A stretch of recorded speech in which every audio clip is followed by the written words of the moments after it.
Today we are joined by Steeve Martin. Steve has been in the IT industry, specifically in pre-sales engineering since 2007. I've actually had the pleasure of working with him a few different times. So thank you for joining us today, Steve. Hey, thanks for having me, Darren. Great to see you here today. That's awesome. Thanks. So I guess the very first thing I wanted to talk to you about is you've been doing pre-sales engineering at the manufacturer level since 2007. Juniper, Palo Alto Networks, Bromium, Microsoft, CrowdStrike, and now Vectra AI. So I guess, you have a great run, doing well. You're going back and forth between the network, the endpoint, which is awesome, well-rounding your skill set. Do you have anything you would like to impart on what made you successful, why this has turned out so well, secret sauce for sales engineering, anything around that nature? Yeah, that's a great question, man.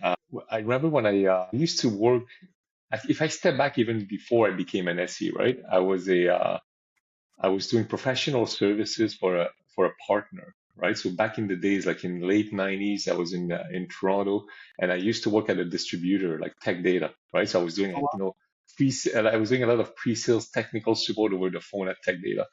And at Tech Data, I was supporting partners, and there was a partner in Toronto that I was doing a lot of work with. And I ended up getting a job with them. And I went from doing pre-sales to like full-on, hands-on technical work, right? So they hired me to become like an SE, but it was back in the days, like it was a bit more of a technical role, right? Right. So I went to the company was called the Brigham Group, right? It's still, I think they're still around. They still do some consulting, but basically my role was to go out there and install servers and install what we know as back in the days firewalls were running on servers, and that's kind of how I get into the business. Is that back in the Checkpoint days when they put it on a server?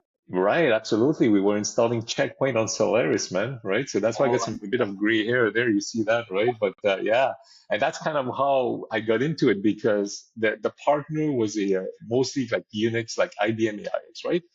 So I was doing a lot of AIX install. And then IBM came out with their own firewall product called SNG, Secure Network Gateway. And so they came to Brigham, the partner, and say, hey guys, there's this thing coming up called the internet, and everybody wants to connect to it.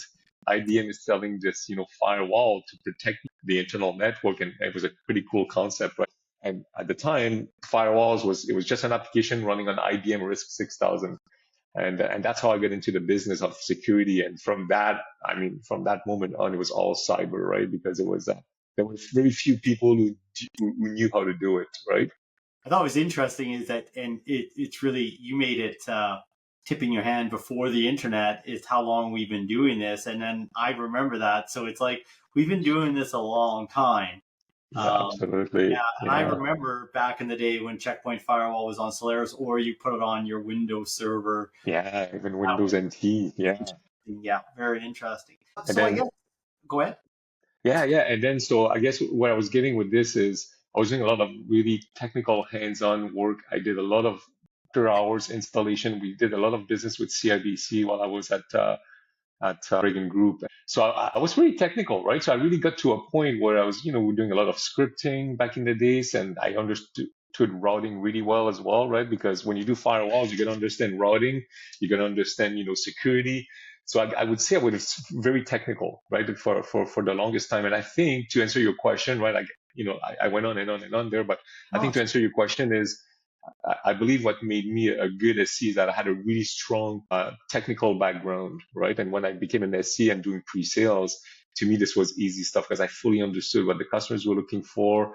And I also understood as well, how to treat customers, because I've always been customer facing, understanding the customer's need and making sure that the customers having empathy for what they go through and what they need to do, right? As an SC, you need both, right? You need to be able to fully understand technology and also understand the customer's need, being able to communicate what your solutions will help them with, and have empathy for, what they have and the money they have to spend and the budget, right? So I think you need this.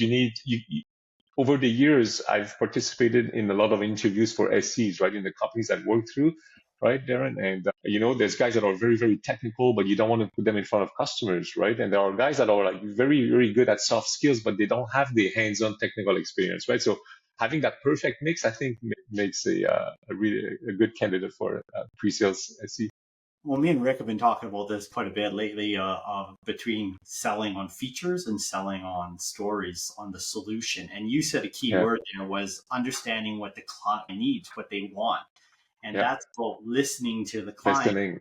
Yeah. So And I know that especially over the last 4 or 5 years when we were working together, I know that you handled some of the biggest accounts in Canada, yeah. and you were very successful at it. So I know that it comes from the understanding what the client needs, what they require, going beyond a feature, the new widget, if you will.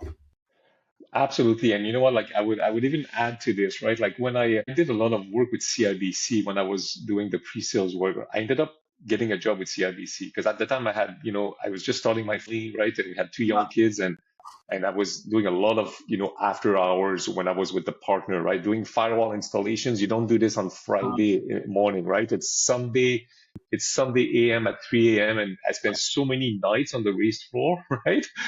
Doing installs that worked, installs that failed. So at some point I was like, I need something that's a bit more 9 to 5. So I went to work for CIBC for many years.